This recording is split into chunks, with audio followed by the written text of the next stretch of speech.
Source of finance is the topic that we'll be focusing on in this particular session. That happens to be an integral part of Section 5, Finance and Accounting. If you go through the past papers, you will come across numerous short questions based on this particular topic, and there are multiple essay type questions also, in the case of which you will have to refer to different sources of finance, keeping in mind whether it is a case of capital expenditure or revenue expenditure. And this is something that I would like all of you to remember, that whenever you're attempting a question on source of finance, right in the first paragraph, in the introductory paragraph, it is essential, it is strongly advisable that first of all you draw a line between capital expenditure and revenue expenditure. Right? Capital expenditure, obviously the amount spent on fixed assets like machinery that are going to be utilized in the long run, and revenue expenditure is the day-to-day expense. So right in the first paragraph, it is important that you differentiate between these two and then identify relevant source of finance accordingly. All right? Okay, so once we are done with this, drawing a line between capital and revenue expenditure, then you should categorize the source of finance into internal source of finance and external source of finance, right? Two major categories. Obviously, these would be, subdivided into other types also. But first of all, try and differentiate between internal and external source of finance. So internal sources of finance obviously are the ones that exist and operate within the organization. They are a part of the organization, internal source of finance. And the main advantage associated with these sources, the internal sources, is that there is no cost of borrowing involved, because obviously you're not borrowing it from a bank or something. So you are trying to rely on your own internal source of finance. There's no cost of borrowing. And of course, in external sources, you have to rely on a financial institution. There are the various types of sources that we are going to cover here. But first of all, regarding internal sources, perhaps the most significant internal source of finance, especially for an established business, an already running business, is retained profit. Retained profit, also termed as plowed back profit. So this is the profit after tax from the previous year, which is re-injected into the business, reinvested. That is retained profit, right? A useful source of finance, a useful internal source of finance.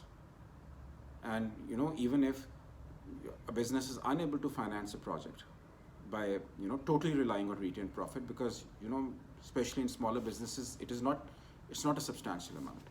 But even then, it is a useful source, like I initially mentioned, that there's no cost of borrowing involved, and this is your own money that you have basically raised through your business ventures in the past.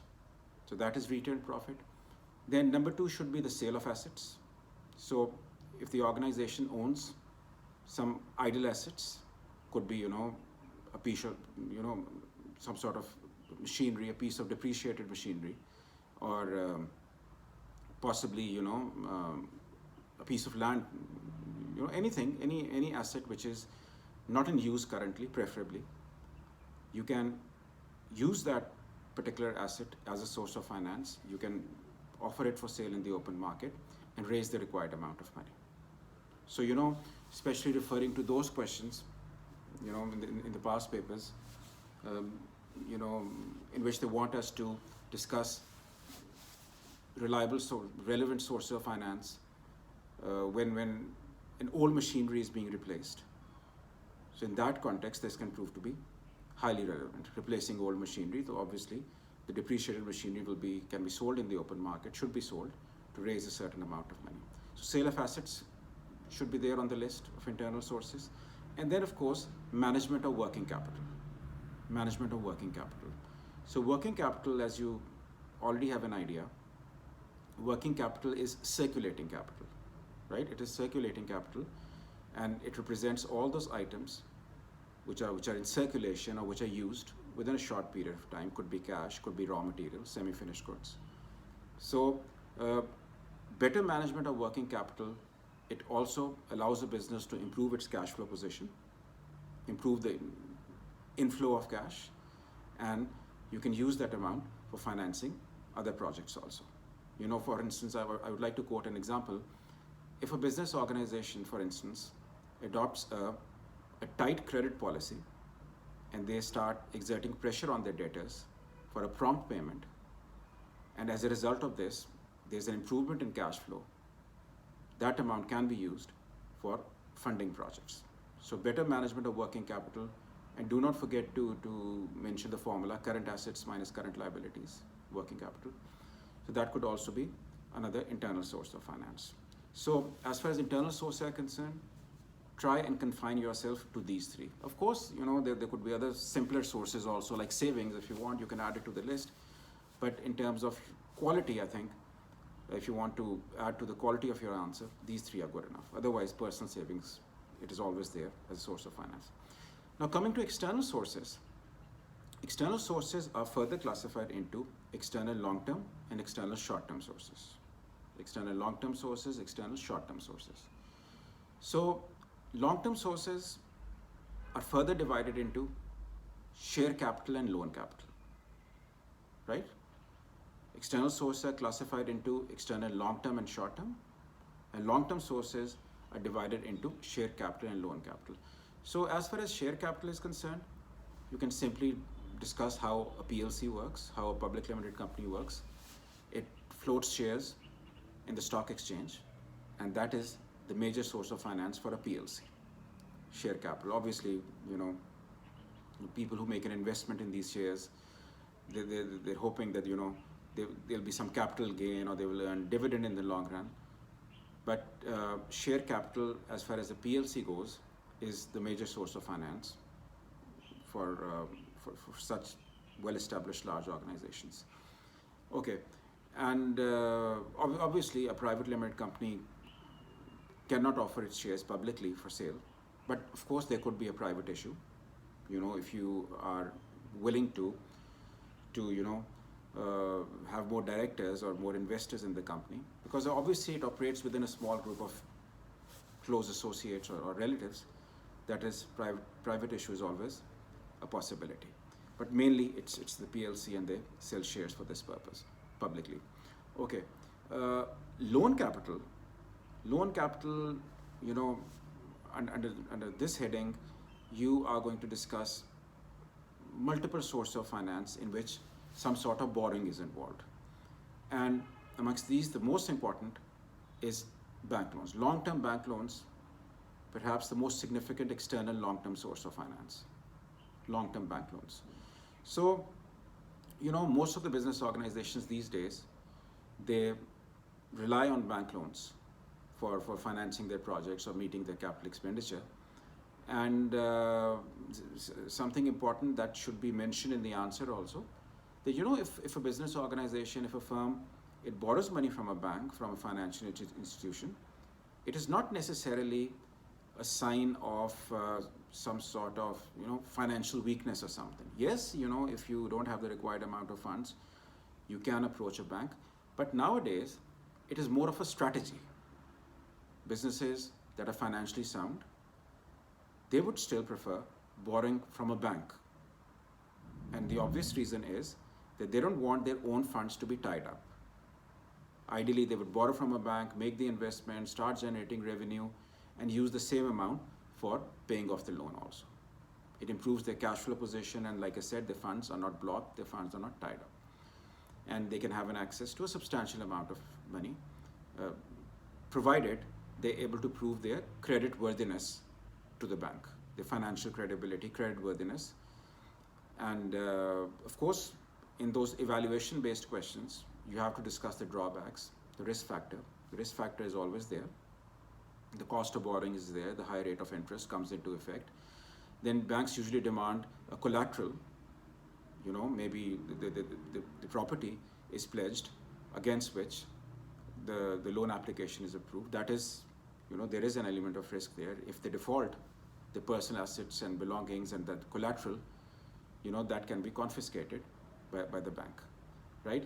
And also try to remember that calculation of the gearing ratio, if data is available, or even if the data is not there, theoretically, whenever you're discussing bank loans, it is recommended that you discuss the gearing ratio also. Hopefully you remember the formula, gearing ratio, borrowing over equity into 100. So the gearing ratio, it guides us, and it will guide the bank also and guide the loan applicant also regarding the dependence of a business on bank loans. Dependence of a business on bank loans, right? Higher the gearing ratio, the greater the dependence, and the worse it is for the business. A high gearing ratio suggests that you're depending unnecessarily on a bank loan. So usually, financially strong businesses, they're low geared. So if, like I said, if the data is available, you can calculate the gearing ratio and comment on your results. Lower the better. And if you want to keep a benchmark in mind, it's 50%. The gearing ratio ideally should not exceed 50%, which means at least half of the amount the individual or the investor is, he's able to raise it himself depending on his own resources. So gearing ratio should be a part of the discussion of bank loans. Then, continuing with this, in loan capital, in addition to bank loans, you can even discuss long-term hire purchase. Long-term hire purchase, because we are discussing long-term source of finance. Hire purchase could be short-term also, but long-term hire purchase obviously, it represents installment buying, which is also a very popular source of finance nowadays. Businesses and individuals, they get their machinery, equipment, etc. They get it financed through these companies, and they repay the amount over a period of time in the shape of installments. The cost of borrowing is there, interest will be charged, but the advantages of using hire purchase and even the drawbacks, they are similar to the advantages and drawbacks associated with a bank loan. Funds are not tied up and you can repay the amount over a period of time, so on and so forth, but the rate of interest will come into effect, right? So long-term hire purchase could be there. Then, of course, in borrowing, you can even discuss government assistance. The government authorities, they usually try to increase the rate of economic growth in the country. So government authorities, they also, act as a source of finance for businesses. There are various departments that are managed by the government. Some of these, SME related, small and medium enterprise, they finance small businesses. They provide them with, subsidies, interest-free loans or loans at a low interest rate. Or then there's an export promotion bureau also, that also tries to finance various projects, when you're trying to export something and earn foreign exchange. So for economic growth, the government is usually there to offer finance or such facilities to businesses. So, government should also be on the list. And then you can even discuss business angels here. Business angels, a business angel is sort of a venture capitalist. They usually look for projects that are stuck or projects that have been disrupted because of a financial crisis or something. And these business angels, they offer financial assistance to other investors, and obviously they will strike a deal with them, and in return for this help, they will obviously have a share in the profit, or like I said, they will strike a deal with that particular investor. So basically they specialize in financing ongoing projects, right? Ongoing projects which are, usually they're disrupted because of financial reasons. All right. So these were long-term sources, right? And all of these, bank loans and hire purchase, government, business angels, they are a part of loan capital. Achha. Now coming to the short-term sources of finance. Short-term sources of finance, the most significant, the most important short-term source of finance has to be the overdraft. The overdraft. But remember, an overdraft is a purely short-term source of finance. Otherwise, there are other sources like hire purchase, etc. These could be long-term also, medium-term also, short-term also. But overdraft should be discussed, and this facility should be availed only on a short-term basis. A useful facility, an excellent facility for meeting emergencies also. So basically, an overdraft facility, it allows an account holder to overdraw his account. It allows an account holder to overdraw his account, meaning it allows an account holder to draw in excess of the funds that he has in the account. Because as you know, under normal circumstances, if there are insufficient funds in your bank account, the check will be dishonored, obviously. But in case of an overdraft, the bank allows the account holder to overdraw his account, draw in excess of the amount that he has in his bank account. And obviously, you have to prove your credit worthiness. Collateral is not involved necessarily. You need to have a good working relationship with the bankers, and an interest will be charged. And remember, an interest will be charged on a daily basis on the overdrawn account. If you have, let's suppose, 1,000 rupees in the account, and you write a check for 1,200, under normal circumstances, obviously this will bounce. But in case of an overdraft, they will let you draw 1,200, right? And 200 rupees in this case will be the overdrawn amount, and an interest will be charged on a daily basis. So in the short run, this is very useful. It is quick, and you can meet your financial emergencies easily. But if the repayment is delayed, then it can cause serious problems, because it will prove to be rather costly for the person who's availing. So it should be availed in the short run only.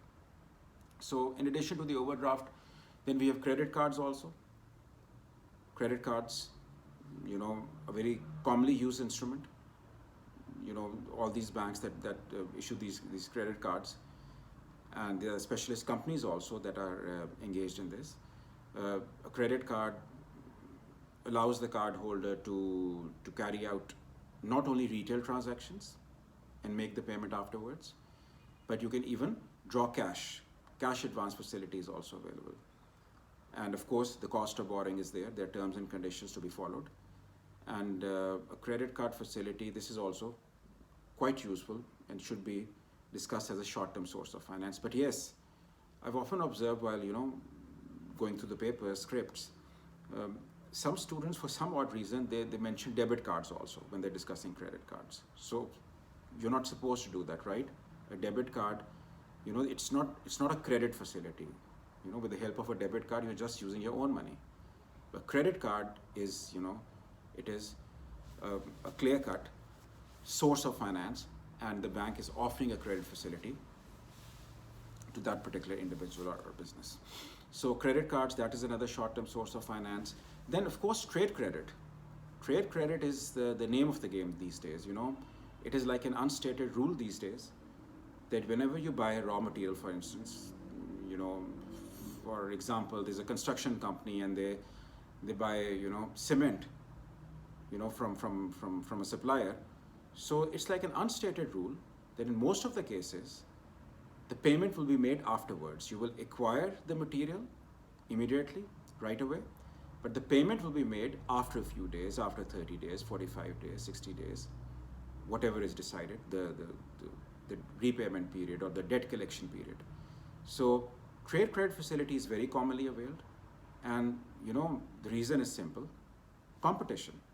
Because there is such tough competition in almost all the industries nowadays that almost all the suppliers, they do not have an option, and they have to offer these credit facilities to the buyers because they want to retain their customers. They don't want to lose their customers to their competitors, and they will negotiate, regarding the repayment period. But almost all the suppliers, they offer this facility to the buyers, and unless if the supplier is, he is in the driving seat, or he's in a position to dictate his terms, maybe he has a monopoly or something, then of course the situation might be different. But otherwise, trade credit facility is also a useful short-term source of finance because it spreads over a few days only, right? And in addition to trade credit, we're discussing the short-term source of finance here. We've done the overdraft and of course credit cards and trade credit facility. So the last short-term source of finance that should be there on the list is debt factoring. Because you should keep in mind, if it's an essay type question and let's suppose it carries 16 or 20 marks, then you should know how to manage time, because these quite a few points as you must have observed. They need to be discussed here. So time management is essential. For a 20-mark question, you won't have more than 40 minutes to spare. And as you know, the approximate length of the answer with an average writing font is around, 4 A4 sides, 2 pages or 4 A4 sides for a 20-mark question. And for a 10-mark question, 2 A4 sides or 1 page. So time management is important here, because you will always be pressed for time. You all have an idea that P1, you just have 1 hour 15 minutes, and P2 is 1 hour 30 minutes. And now P3 obviously has been modified, and you'll have 1 hour 45 minutes for P3, not 3 hours. And for P4 again, 1 hour 15 minutes. So time is of the essence here. You have to work on your writing speed also. So the last point to be covered here is debt factoring. You see, debt factoring, I've often observed students, they tend to be a little confused regarding this particular source of finance. So my advice is that you try explaining this with the help of a very simple example. It will make your job easier, and it will make the examiner's job easier too. And you'll be able to convey your viewpoint more effectively. So basically in debt factoring, I'll try and explain the process in the simplest possible way. So first of all, in debt factoring, keep in mind that there are 3 parties involved, and we can call these parties X, Y, and Z, right? So let's suppose X purchases something from Y on credit, right? And an invoice is prepared, that document. The invoice is prepared to record the transaction with all the necessary details, the amount due and when he's supposed to repay the amount. So X purchases something from Y on credit, and that invoice, the unpaid invoice, because it's a credit transaction, is prepared. Okay. Now, the second step, Y wants to purchase something from a third party, Z, again on credit, right? So Z in this situation demands some sort of, an undertaking or a collateral against which he can offer this credit facility to Y, right? So in this situation, Y can simply use that unpaid invoice as security or as collateral. Y can use that unpaid invoice. He can talk to Z. He can simply let him know, like, look, I have this unpaid invoice with me, which says that X owes this much to me on this and this date. So you keep this unpaid invoice as collateral, and if I'm unable to repay, you have this this unpaid invoice in your possession, and the credit facility that you have offered, that amount is secure. Simple. So using such a simple example, a hypothetical example, I think it will make your job easier when you have to explain debt factoring, right? So basically, debt factoring, what we've learned is that that an unpaid invoice is being used as collateral or as security or as an undertaking in order to carry out a credit transaction, right? So basically, in source of finance, these are the major factors: internal sources, external sources, and of course external long-term, external short-term, that you're supposed to highlight. An important topic, and try to remember the technical terms also, and you should be able to manage fine if you go through the list that we've just discussed, right? So that was your source of finance from section 5. Allah Hafiz.